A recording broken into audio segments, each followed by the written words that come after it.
Et donc, pourquoi pas, puisque tout ça, c'est des croyances, éliminer nos peurs. Et moi, une des choses que j'aime par-dessus tout, c'est d'éliminer mes peurs. Et je m'en suis fait une récemment, c'était juste extraordinaire.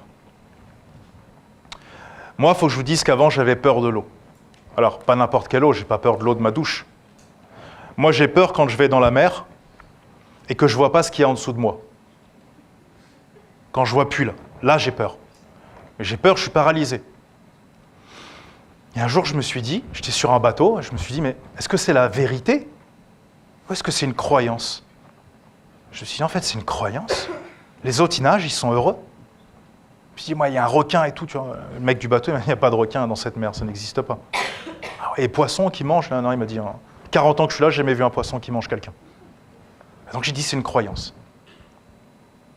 Et un jour, on m'a envoyé en mission humanitaire au Cameroun, et j'ai entendu parler d'un volcan. Un volcan éteint, et à l'intérieur de ce volcan, à cause de l'eau des pluies, un lac immense s'était formé. Et je me suis dit, tiens, pour vaincre ma peur, quoi de mieux que d'aller traverser ce volcan à la nage? Ça serait fun. Donc je suis parti la première année, et j'ai eu tellement peur que je n'ai pas pu descendre jusqu'au fond du truc. Et une autre année, on m'a dit, il y a une mission au Cameroun. Je dis, ah, ça c'est pour moi, j'y vais. Et donc je suis retourné. On était à 10 à descendre. À la fin, il n'y en avait plus que 3. Et donc, selon le guide, donc, il y avait des djinns, des génies qui hantaient le lac. J'ai dit, oh, mais encore mieux.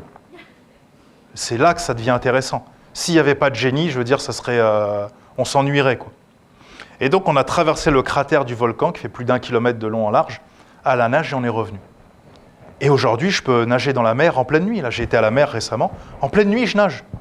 Ma femme me dit, en pleine nuit, imagine, il y a un truc. Je dis, oh, j'espère qu'il y aura quelque chose. C'est ça que j'aimerais, qu'il se passe enfin quelque chose. Depuis 40 ans, j'ai peur d'un truc qui n'existe pas. Et je suis nagé en pleine nuit, je suis content, comme ça, voilà. Je vais dans la mer jusqu'au bouée. Vous voyez les bouées tout au bout? Je vais là-bas tout seul, je nage comme ça. Je suis content et je reviens. Ça y est, j'ai plus peur. Mais pendant 40 ans, j'ai été prisonnier de cette croyance. Il y a quelque chose qui va surgir sous l'eau et qui va t'attraper le pied. Et il y a des gens, ils restent, ils meurent avec leurs croyances. On les enterre avec eux. On a beaucoup parlé du million. Et moi, je connais pas mal de millionnaires. Et beaucoup d'entre eux ont tout perdu. Puis ils ont tout regagné. Puis certains n'ont jamais regagné. Puis certains ont reperdu. Parce que l'argent et tous les biens, ça se perd. Et il y a une histoire très célèbre là-dessus. Il y avait un homme sage qui traversait un désert. Et il allait voir d'autres hommes sages pour s'enquérir de la science. Et donc, il avait amené avec lui plein de livres. Des livres les plus précieux qu'il avait. Et puis, quand ils étaient dans le désert, la caravane a été attaquée par des brigands. Et comme vous le savez, un brigand, homme sage ou pas sage, livre ou pas livre, tout ce qui se revend, il te le dépouille. Et donc, il a eu beau dire qu'il était un sage, qu'il était un homme de Dieu, tout ça, le brigand, il s'en tape des hommes de Dieu. Tout ce qu'il veut, c'est de la thune. Et donc, ils lui ont pris tous ses livres, les plus précieux. Et ensuite, il s'est assis dans le désert et il a commencé à méditer sur cette épreuve. Et il s'est dit, tout ce que tu pourrais perdre lors d'un naufrage, tu ne le possèdes pas. Tout ce que tu pourrais perdre lors d'un naufrage, tu ne le possèdes pas. Et donc, qu'est-ce qu'il a décidé de faire? D'apprendre tous ses livres les plus précieux par cœur. Et donc, il allait dans le monde entier, juste avec un petit peu de quoi manger, etc.